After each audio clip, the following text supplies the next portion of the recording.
Class 12th maths relation and function. देखिए Cartesian product हमने पढ़ा था। कार्टेशियन प्रोडक्ट जो होता है वो होता है हमारा ए इंटू ए।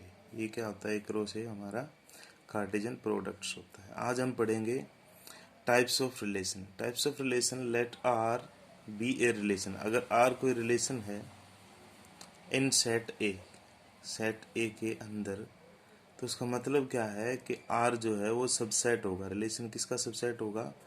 ए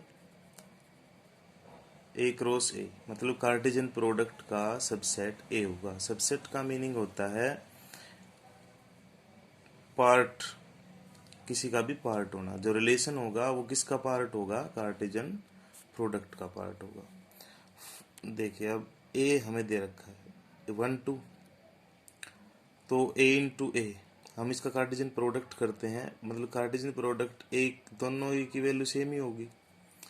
इसकी भी 1 2 होगी, इसकी भी 1 2 होगी, तो इसका कार्टेशियन प्रोडक्ट हो गया 1 1 1 2। देखिए 1 1 1 2 2 1 2 2, ये हमारा कार्टेशियन प्रोडक्ट होगा। चलो आगे देखिए। अब टाइप्स ऑफ रिलेशन में से पहले आता है नल और वॉइड। देखो नल रिलेशन, इसको वॉइड भी कह सकते हैं, एम्प्टी भी कह सकते हैं, कई नाम से जाना जाता है। अब देखो, अब कह क्या रहा है? No element of A related to any element in B. जब भी किसी भी एक सेट के null set, no element of A related to any element of B, जब कोई भी ए का एलिमेंट बी से रिलेटेड ना हो, उसको बोला जाता है नल सेट। फॉर एग्जांपल हमें ए दे रखा है 1 2, बी दे रखा है, जो बी के ए के एलिमेंट है 1 और 2 है, बी के जो एलिमेंट है वो 3 और 4। अब यहाँ पे हमें रिलेशन दिया गया A B, A minus B greater than equal to 0 होना चाहिए। अब देखिए ए माइनस बी, अगर मैं ए का ले लेता हूँ 1 माइनस बी का ले लेता हूँ 3, तो हमारे पास आता -2, जो कि हमारी इस कंडीशन को A minus B greater than equal to 0 को सेटिस्फाई नहीं करता है, क्योंकि यहाँ से हमारे पास आएगा -2 ग्रेटर देन इक्वल टू 0।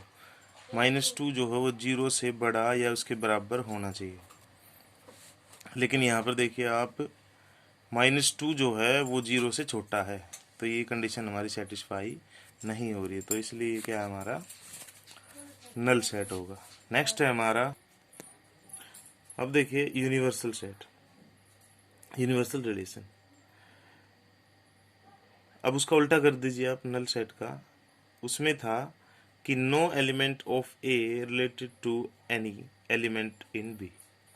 अब इसमें आप वहाँ पर कोई भी ए का एलिमेंट बी के एलिमेंट के साथ रिलेशन में नहीं था। यहाँ पर ए के जितने भी एलिमेंट होंगे वो सारे रिलेशन में होंगे बी के साथ, यूनिवर्सल रिलेशन में। Each element of A related to every element of B, हमें बताया गया है।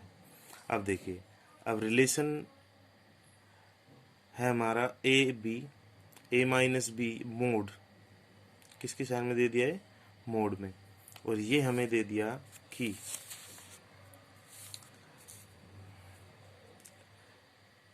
ए माइनस बी मोड में है greater than equal to 0, therefore A set A, मतलब ए जो लिया जाएगा वो ए से लिया जाएगा, इसका मीनिंग है आप समझना।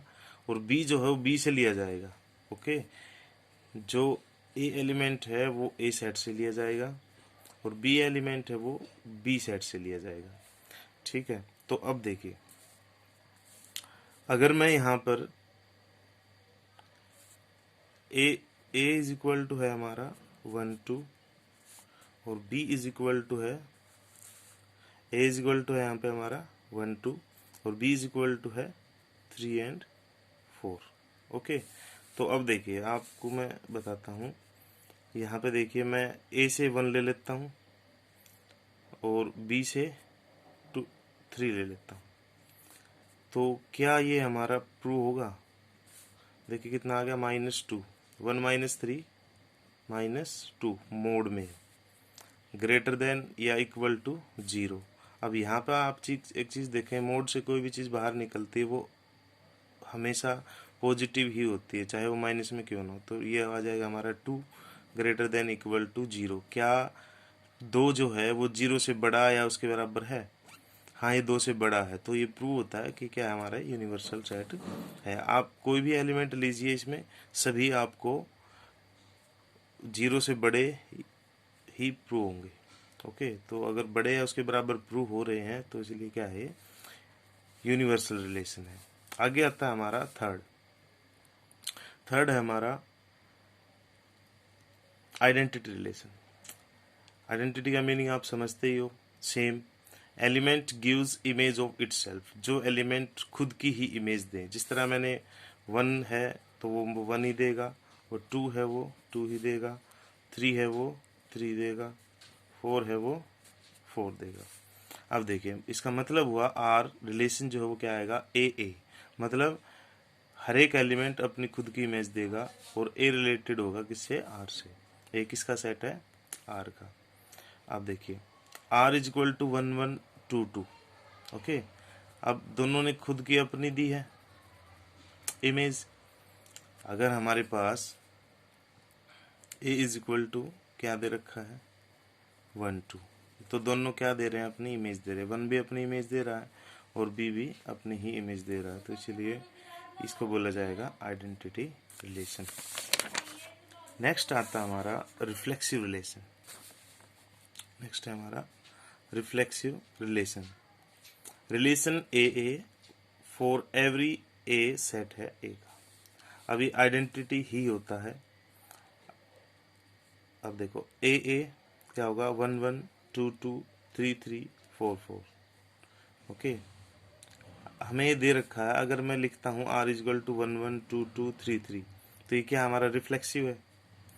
आइडेंटिटी और रिफ्लेक्सिव दोनों में ही हर एक एलिमेंट अपनी खुद की इमेज देता है। तो यहाँ पे देखिए आप, जो रिफ्लेक्सिव रिलेशन है हमारा 1 1 2 2 3 3, ये हमें दे दिया। Identity relation not reflexive. Identity relation कभी भी रिफ्लेक्सिव नहीं होता, बिकॉज इट नॉट इन्वॉल्व 4 4। ठीक है, देखिए रिफ्लेक्सिव आइडेंटिटी नहीं हो सकता, लेकिन आइडेंटिटी रिफ्लेक्सिव हो सकता है, ये ध्यान रखना आपको। ओके, चलो रिफ्लेक्सिव के लिए एक क्वेश्चन ले लेते हैं। Relation R in set A. एक सेट दे दिया ए, वो क्या हमारा 1 2 3 4 5 है, लिमिट दे दिया हमें। सेट ए का मतलब है कि हमें लिमिट दे दी कि हम 1 2 3 4 5 6, इससे ज़्यादा कोई भी नंबर यूज नहीं कर सकते रिलेशन में। हमें रिलेशन क्या दिया है कि r is equal to X Y, Y is divisible by x। Y किससे डिवाइड है, x से। ठीक है, तो देखिए अब पता करते हैं रिफ्लेक्सिव है या नहीं। अब देखिए, इसने बोला कि y is divisible by x। ठीक है, अब रिफ्लेक्सिव का क्या मतलब है कि हम सेम लेंगे इमेज क्या लेंगे, सेम।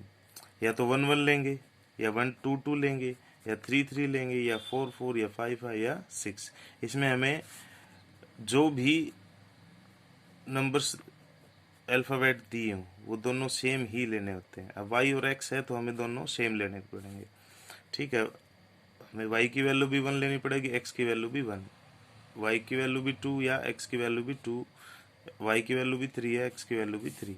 तो ये देखिए, अभी हम देखते हैं 1 बाय 1 क्या ये डिवाइड हो सकता है, ये से डिवाइड हो सकता है। 2 बाय 2 ये भी हो सकता है, 3 बाय 3 ये भी। सभी जो अपने खुद के नंबर से डिवाइड होता है वो हमेशा डिविजिबल हो जाता है। अपने खुद के नंबर से कोई भी नंबर डिविजिबल हो जाता है, तो इसलिए रिफ्लेक्सिव रिलेशन है।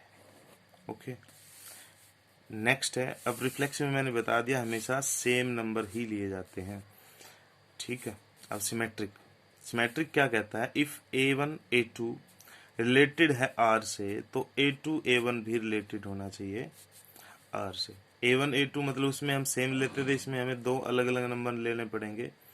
ठीक है, देखो हमारे पास था क्या था, y डिविजिबल बाय x। मैं ले लेता हूँ y की वैल्यू मैं 2 ले लेता हूँ और y की वैल्यू मैं 4 ले लेता हूँ और x की वैल्यू क्या ले लेता हूँ,